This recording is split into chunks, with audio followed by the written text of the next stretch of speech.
We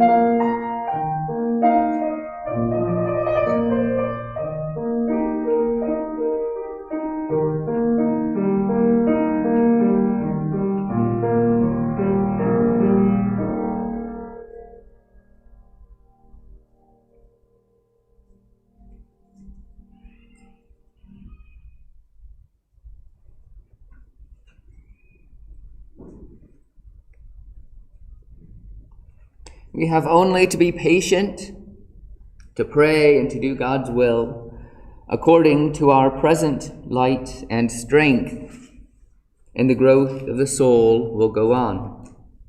The plant grows in the midst of and under clouds as truly as under sunshine. So does the heavenly principle within. Words of the great Unitarian minister William Ellery Channing. Good morning. Welcome to Cross Street Chapel's Sunday service. I'm grateful for those of you who are here in person. I'm grateful for those of you who are watching and listening online. And I'm grateful that our community can be so expansive and so wide as to encompass everyone. And hopefully we'll have a sense of that larger community. Not just those of us here, for those who are here, not just those who are watching online, for those online. Today marks the first Sunday in Advent, this sort of kickoff in a sense to the Christmas season, at least I was going to say by our church's standards. I know that some people have been putting trees up earlier.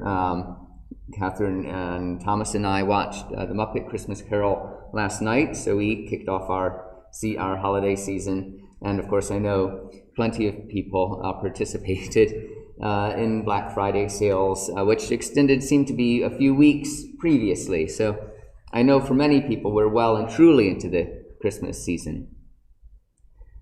But I'm grateful that we can have this time to dedicate and to recognize the sort of expectation and the waiting and the encroaching darkness and our response to it.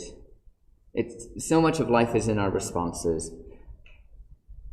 It's not what we face, but it's our responses to it. It's not just that the cold comes and the darkness comes, but what we do. And humanity for millennia have built their own fires.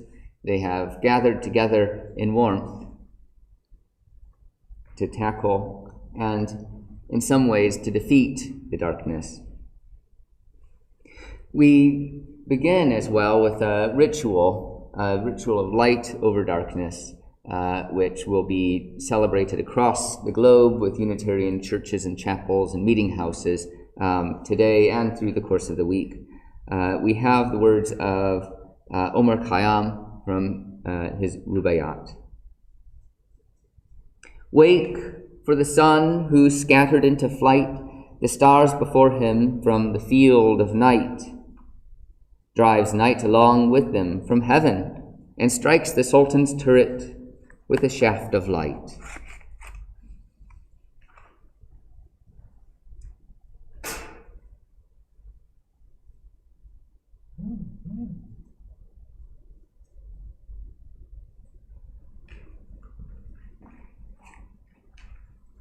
That was Fitzgerald's translation of the first of Omar Khayyam's Rubaiyats.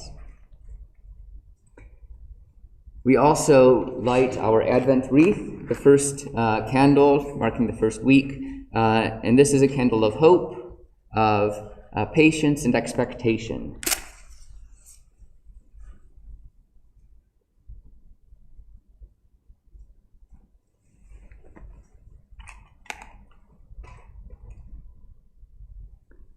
And we come now to our first hymn. It says in your order of worship number 110 in the Red Book. That's incorrect. It's a typo. Please follow the board where it says 112. For those listening online, you don't have that problem. The words will just appear. O come, Emmanuel. 5 verses, yes. Hymn number 112.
trumpets of bell thy people say, and give them victory o'er the grave.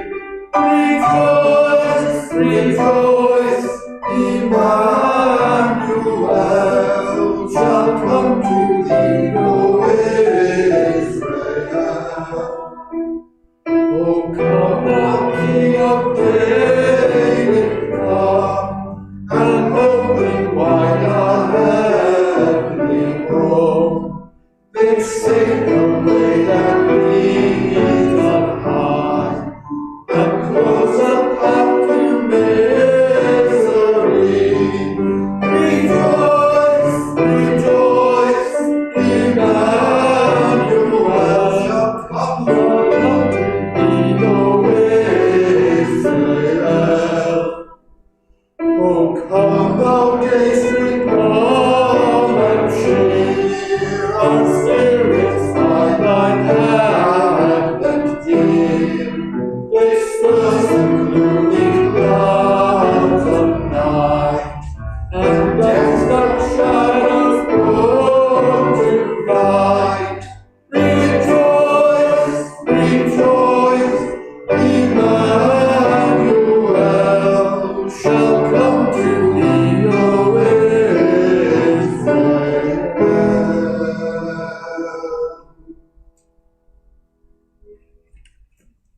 Thank you.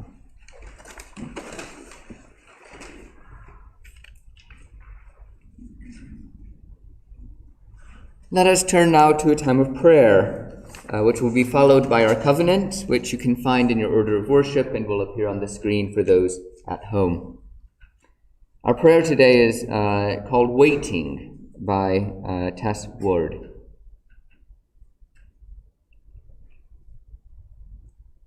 As I arise today in the shrouded morning light, with the waning rays of sun, the leafless trees,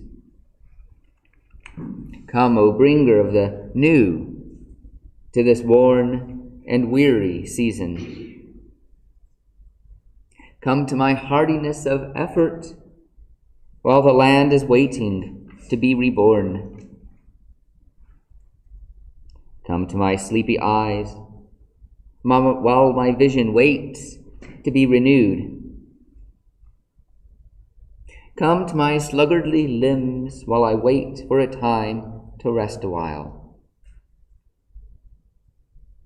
Come to my busy hands, that I might learn to tend and take care.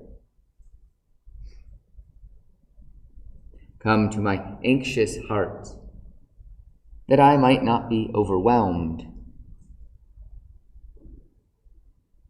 Come to my soul in stillness, Advent God, that I may discern the work that I must do to get ready, the work that I can let go, and the work of prayer that I might be attentive. Let me learn from the earth's quiet, so I may relax in each moment and enjoy my task for now, untroubled by tasks for later. Let me receive the peace of your blessing as I wait and watch with you. Amen. And so we turn to our covenant. We gather here in sacred fellowship to witness the fullness of our lives and all life, to hold and be held, tell stories and listen, to be renewed and renew the world. We speak with care and patience. We act with gentleness and compassion. We forgive each other and ourselves. In faith that we build beloved community, we renew our covenant today. Amen.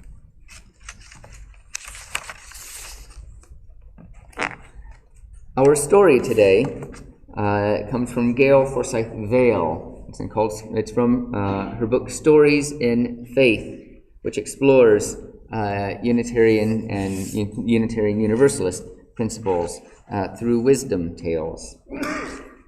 So this is Jack and the northwest wind.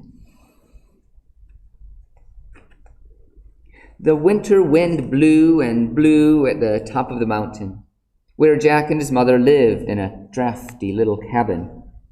It blew so hard that they couldn't stay warm, no matter how much wood they put on the fire. One day, Jack decided that he had had enough of the wind and enough of the cold. I'm going to go and find where that northwest wind begins, and I'm going to plug up that hole with my raggedy old cap. Be careful, Jack, his mother said. You never know who you'll meet or what you'll find along the way. And off he went, looking for the place where the wind begins. Jack had traveled quite a way and was getting pretty hungry when he met an old man. Where are you going? I'm going to where the wind begins, and I'm going to plug that hole with my raggedy old cap. You have a long search ahead of you to find such a place. Surely you must be hungry. Come on into my cabin. I'll give you something to help you on your way. Into the old man's cabin they went, and the man took out an old tablecloth.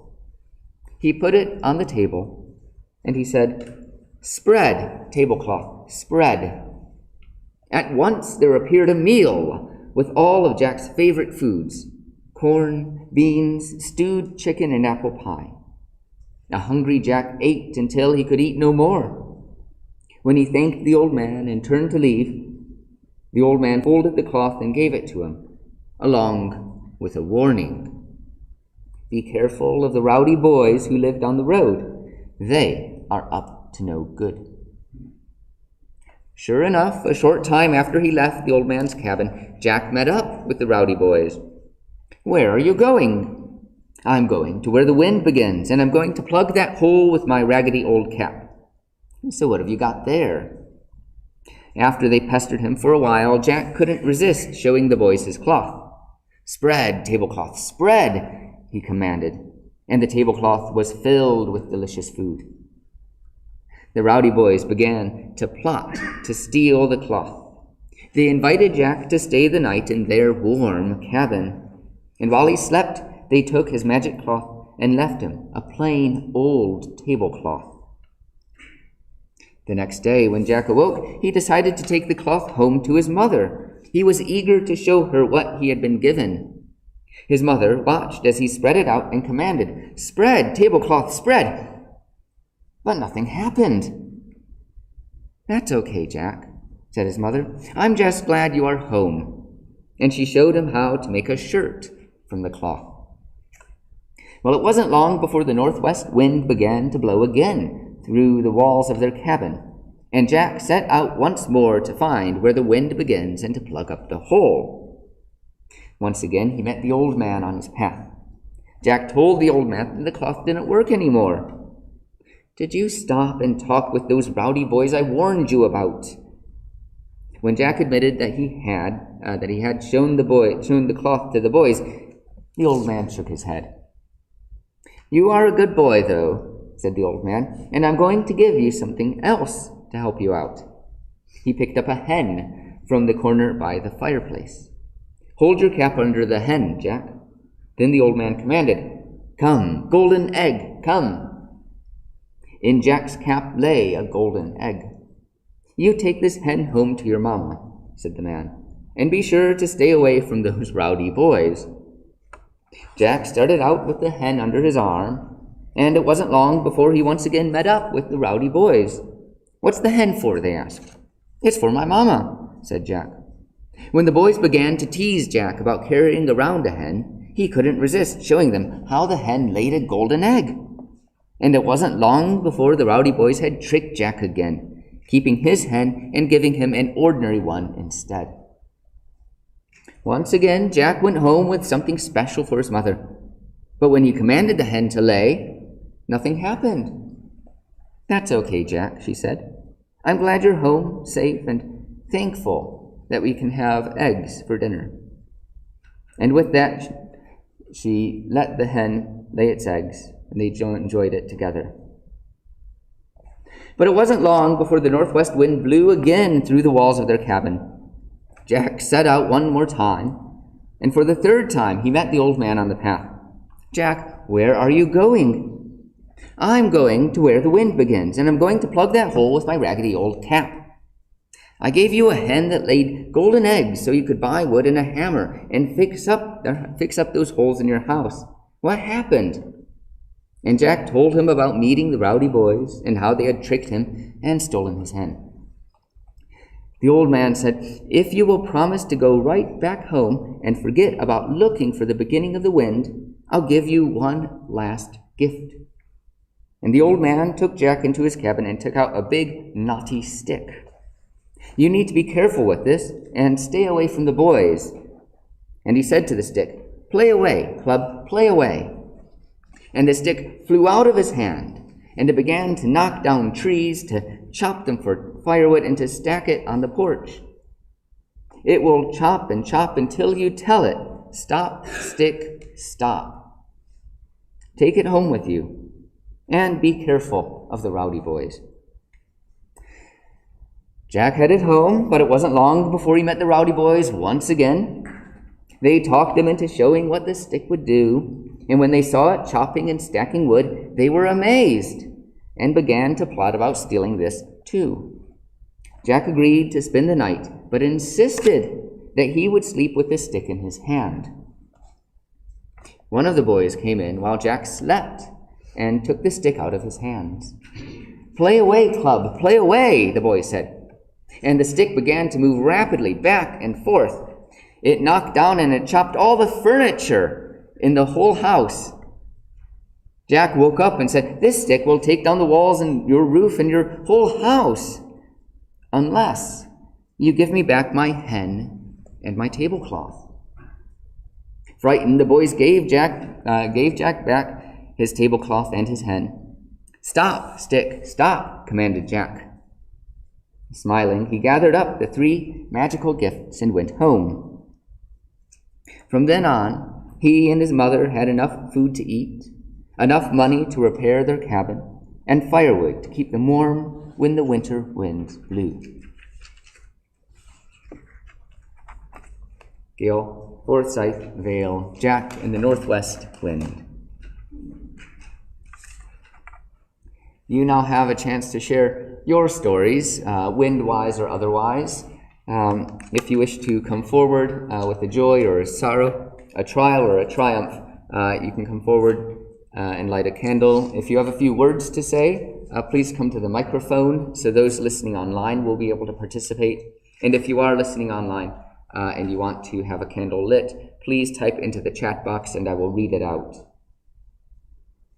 So I would like to light a candle for everyone who's sort of affected by the news of the new variant, who perhaps holds concern and caution in their hearts.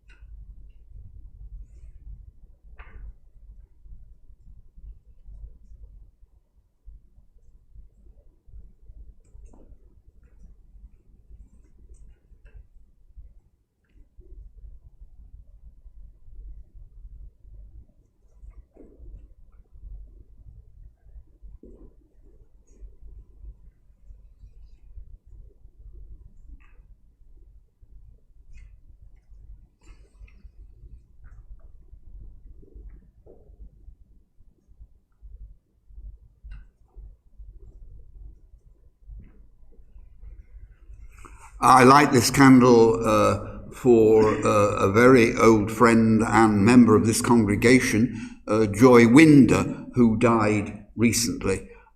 She was very active in the first, probably 15, certainly 12 years of this new building, but she was a lifelong Unitarian from a well-known Unitarian family. And it's sad, but it's also important, I think, to recognize and celebrate her work over many years.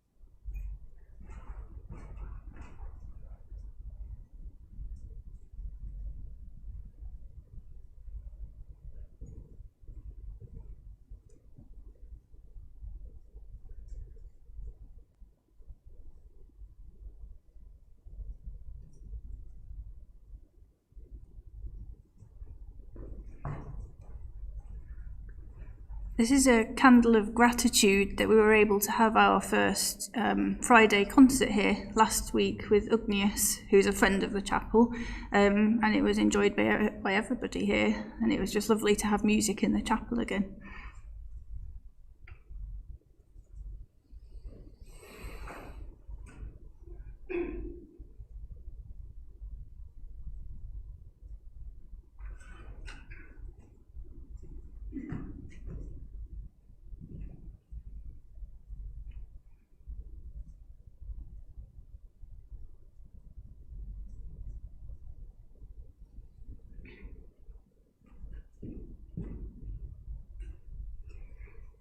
I'm also lighting a candle of gratitude. Just this past week, I got my first job, and I'll be an environmental educator and working with disadvantaged communities to help, just to help build community. So I'm really excited about that, and glad I'll be doing work that I think is important.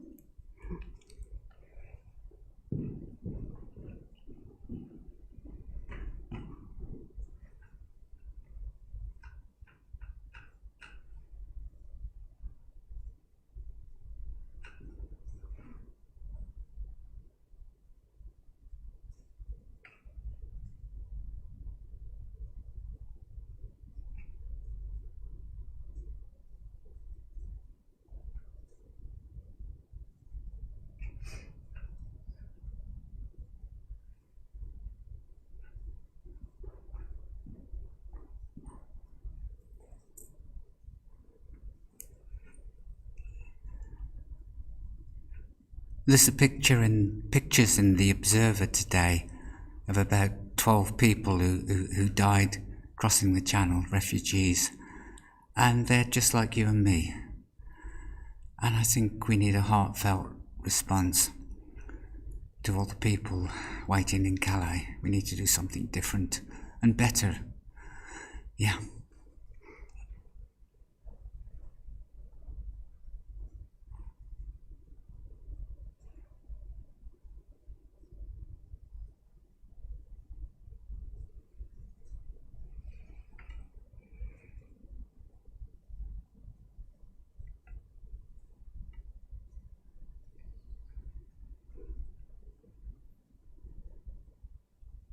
Candle of congratulations to Catherine, whose birthday is on Tuesday, and a candle for all those joys and sorrows here spoken, and those that remain silently in our hearts.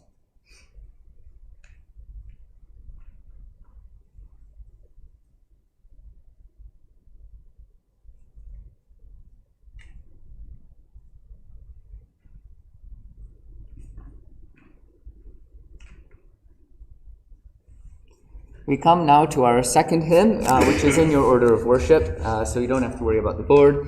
It is on the screen, so you don't have to worry about the board.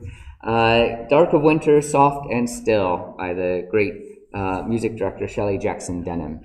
And Catherine's going to play through it completely once, so we're familiar with the tune.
Thank you.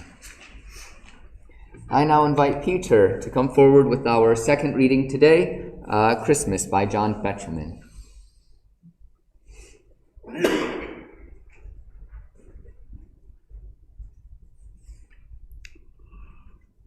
John Betjeman is a name probably familiar to most people here.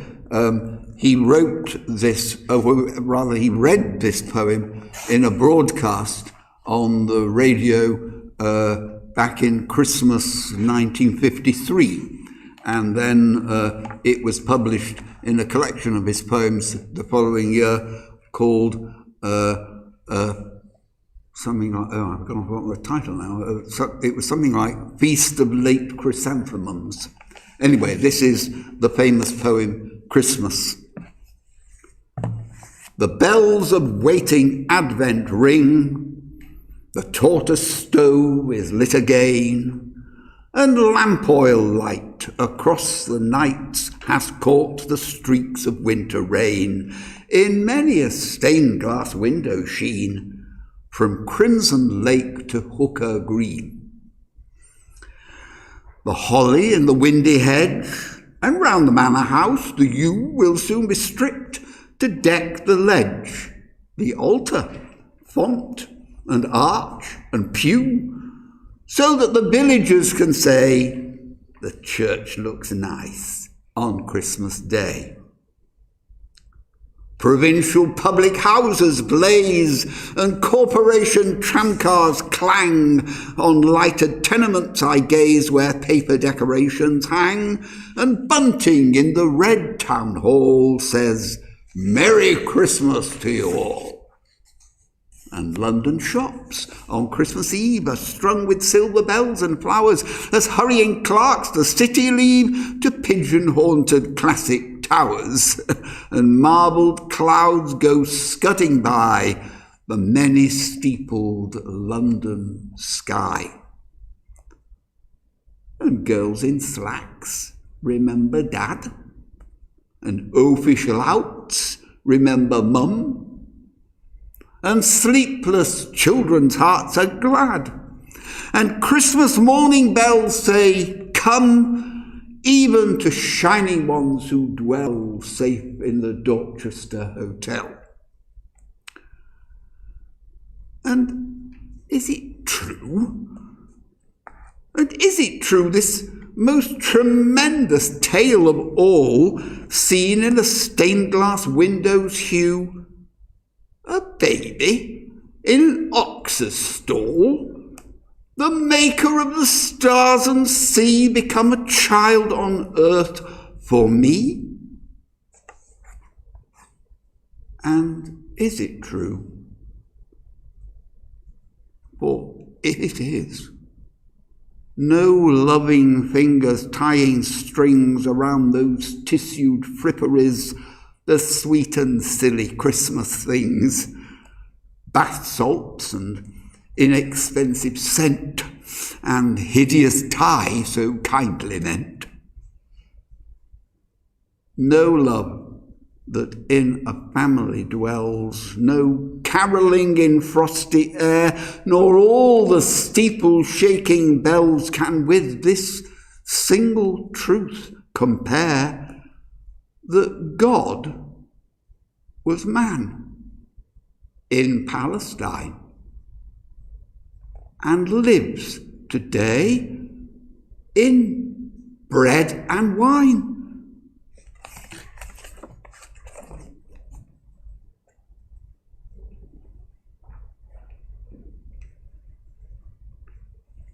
Thank you, Peter. Let us return now to a time of prayer.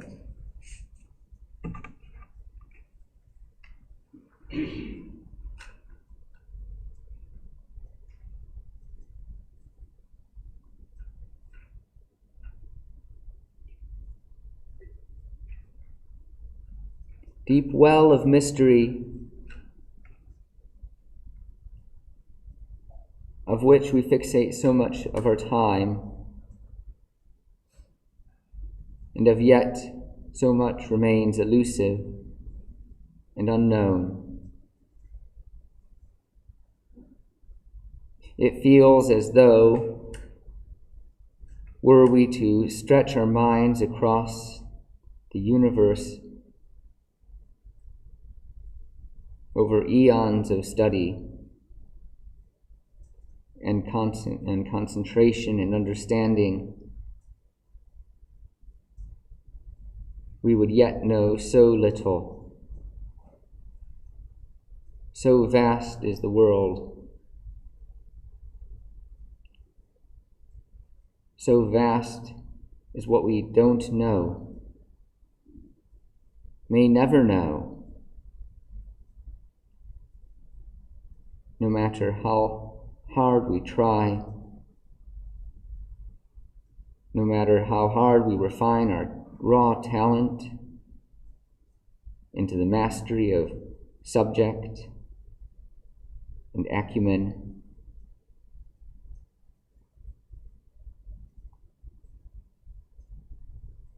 No matter how focused we spend our time, how economical we treat our silence. So much we don't know, and so much we may never know, and not for lack of trying.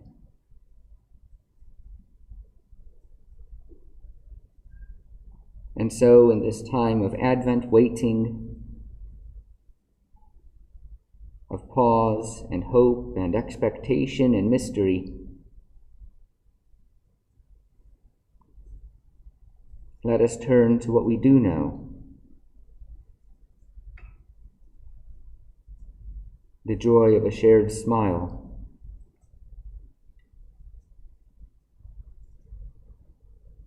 the warmth of a compassionate heart, the goodness of caring,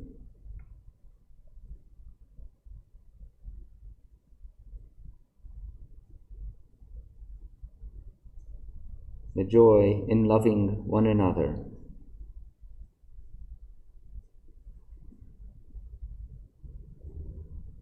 Amen. And so we enter into a period of silence for reflection, meditation, contemplation, and personal prayer.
Thank you.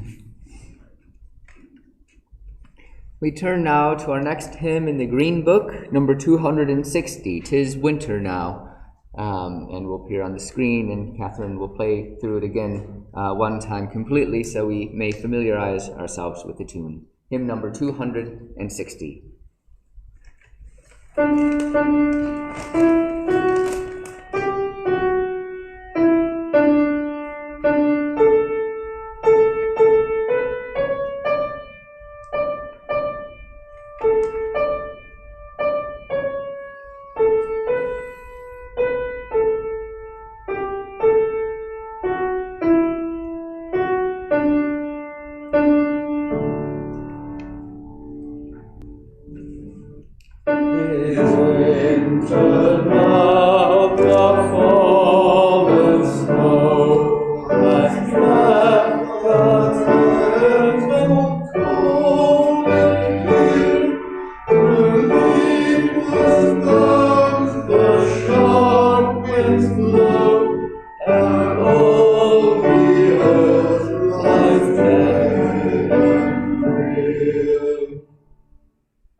Advent in earlier times served as a period of reflection and actually fasting, much like Lent. This period of waiting for the celebration of Christmas. In earlier times, perhaps waiting for the return of Jesus. A tradition that is most, I'd say, decidedly lost as we scramble across the city looking for toys and gifts, chocolates and trees. The melee of Black Friday suggests that waiting is less of a priority at this time of year, and fasting is certainly unheard of. I, for instance, and I'm putting my hands up, have hard enough time keeping to the slow pace of the Advent calendar. It's unopened still, but it does beckon to me. And whether I will keep to the one-a-day chocolate, I cannot guarantee at the moment. Amidst the twin cities of Advent waiting and another winter holiday of Saturnalia, of great sort of jubilation and celebration, I am likely to fall in the latter camp. Though the Christmas season betrays a notion of waiting, I think we will find ourselves forced to practice patience, which was called a minor despair, disguised as a virtue by Ambrose Bierce. Some will have seen or read the broadcast last night detailing what we know, and more to the point, what we don't know about the most recent COVID variant called Omicron. Talk of travel restrictions and precautions, including increased mask requirements. Assurance that more information will be given in the next several days. But a great deal of the conversation is about this precise lack of knowledge. It's not just something which is unknown to us. but we find ourselves in a situation where the information does not actually exist. It will take time to know how effective our vaccines are against this variant. It will take time to know how quickly it may traverse our populace or how it will differ from Delta. We just don't know. And so we have to wait. It makes sense that this may lead to wariness and concern, and we very much have a right to feel confused and disoriented. I spoke a few weeks ago about knowledge and how the past couple years we have been forced to that forefront of human learning. The experience, as I see it, is akin to that pulling back of a veil, revealing not that organized, neat knowledge of high school textbooks, but the clamor and chaos of new knowledge. Raw data, the steps and the missteps in analysis and interpretation. New lines of inquiry that are strongly contested and contradicted. This is the grappling that scientists deal with, from which most of us are shielded, but of which the past 2 years we have almost all become acquainted with. The situation now reminds me of the start of lockdown 20 months ago. Amidst the fear, which I can still recall, and the community, which continued even with people at a distance, the sense of hope back then was overpowering. This was coupled with stories of people singing from their balconies in Italy, learning a new trade or instrument, and somehow everything was cake. I don't know how many of you remember that back in March of 2020, but there was just, everything was cake. You know, they would have a book, and you would look, and you'd say that's a book, and then they would cut into it, and it would be cake.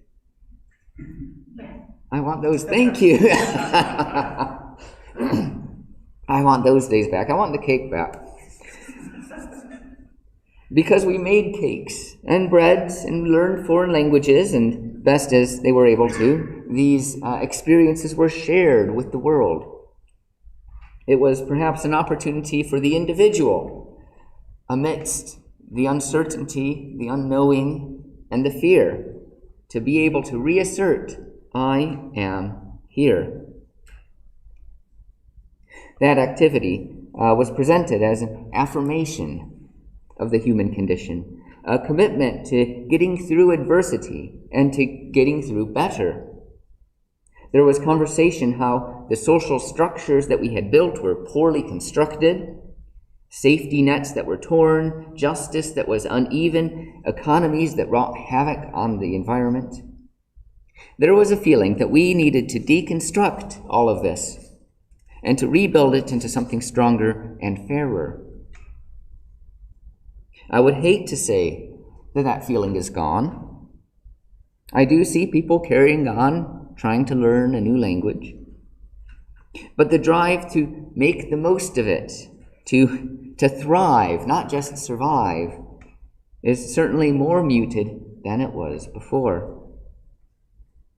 Not that that earlier lockdown was necessarily a model to aspire to.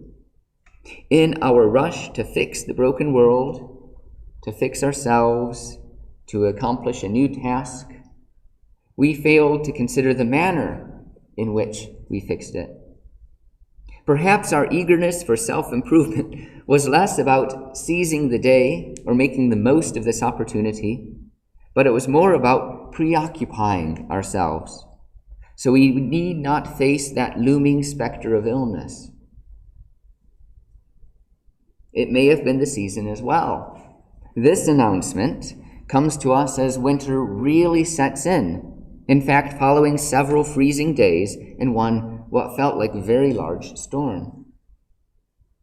So with this new development, the warm hearth that we were nestled near to is blown cold by a door that has suddenly burst open. We have no choice but to run towards that storm, if only to close the door and regain a short reprieve.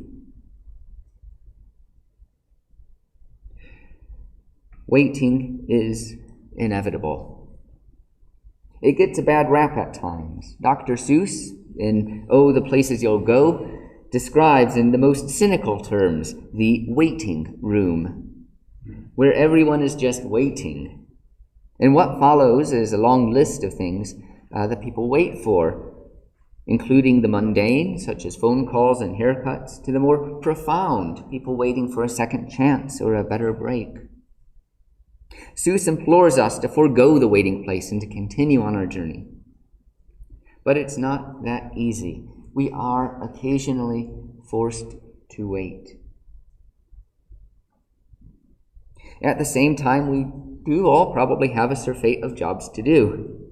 Houses that never seem clean enough, inboxes that are never fully empty, books that go unread. So this would seem like a match made in heaven. There is always work to be done. There is always time for waiting. Why not marry the two? And I'm not trying to dissuade anyone from cleaning their house. I suspect I don't have to contribute much to that argument. But I would caution the impulse to overfill our slow time with busy tasks. We must recognize the importance of nothing, of doing nothing, of waiting. And recall the Tao Te Ching has a beautiful line about emptiness being what we use, in the same way that a bowl has to be empty for us to fill it up. And I'm reminded of Leonard Cohen's direction that the cracks in our lives are where the light shines through.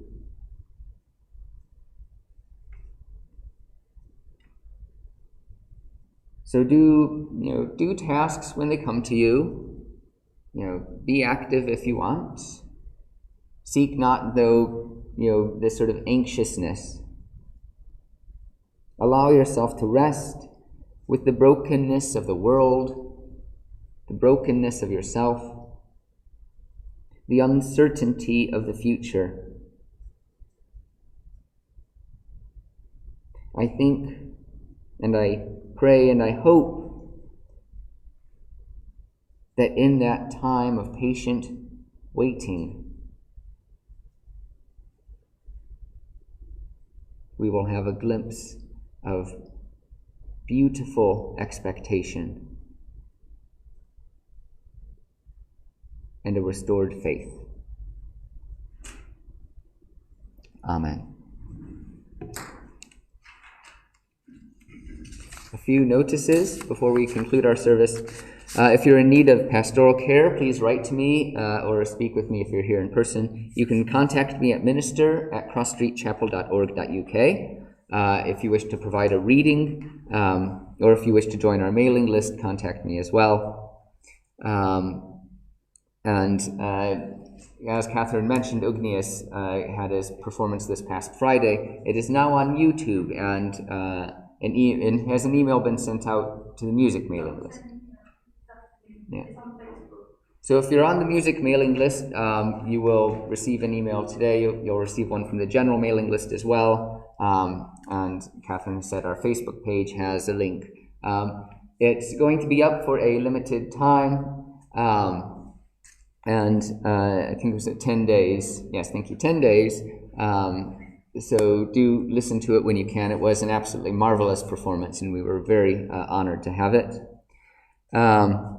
There was tea and coffee after today's service. Do we have any volunteers to assist with the tea and coffee?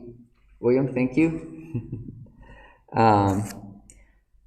And after that, we are decorating our tree, and that will include mulled wine and non-alcoholic beverages as well. Thank you, Anastasia, for that. And thank you for everyone who will come and stay. And thank you, Joe, for... We'll discuss this at another time. We're grateful for any donations that can assist the mission of our chapel. You're able to donate online at tinyurl.com/crossstreetdonate. And you can contact me about setting up a standing order. If you have been having a standing order set up through our CAF account that is going to be closed at the start of the year. So we are advising you to change to our TSB account. An email has been sent out to those affected, but I'm aware that sometimes we receive emails that say, hey, change your bank account, and we're slightly skeptical of that. So I'm speaking from the pulpit that yes, we are closing the CAF account. We do have another account that we ask you to change it to, and you can speak with me or James, our treasurer, to sort of confirm those details. Finally, it hasn't been said much, but our service today is always in aid of the Wood Street Mission. It's our Advent toy service, so thank you for everyone who's donated toys. We will continue to collect them through the week. So next Sunday, if you haven't brought anything and you wish to contribute, you can bring them next Sunday as well. And then any of our cash donations in person today will go as well to the Wood Street Mission. Thank you very much. Are there any announcements? So let us sing then our final hymn in the Green Book, number 82, People Look East, by Eleanor Fardion.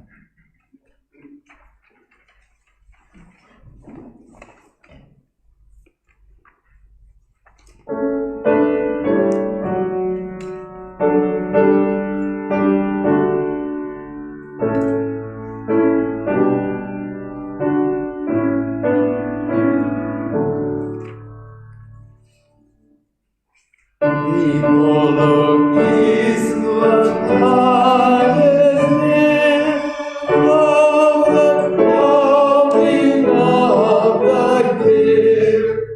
Make your house fair as you are able, trim the hearth and set the table. People look east and sing today. Love, the guest is on the way. Furrows be glad, the world is bare. One more seed is planted there. Give up your strength, the seed to nourish, that in course the flower may flourish. People look east and sing today. Love, the rose is on the way. Stars keep the watch when night is day. One more light the pole shall bring, shining beyond the frosty weather, bright as sun and moon together. People look east and sing today. Love, the star is on the way. Thank you, Catherine, for the music. Thank you, Joe, for the IT. William for the flowers, for the tea and coffee. Anastasia for the mulled wine.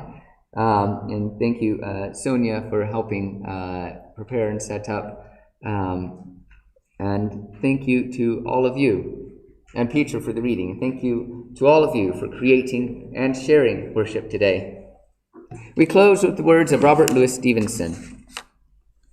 To love playthings well as a child, to lead an adventurous and honorable youth, to settle when the time arrives into a green and smiling age, is to be a good artist in life and deserve well of ourself and our neighbor. Amen.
Okay.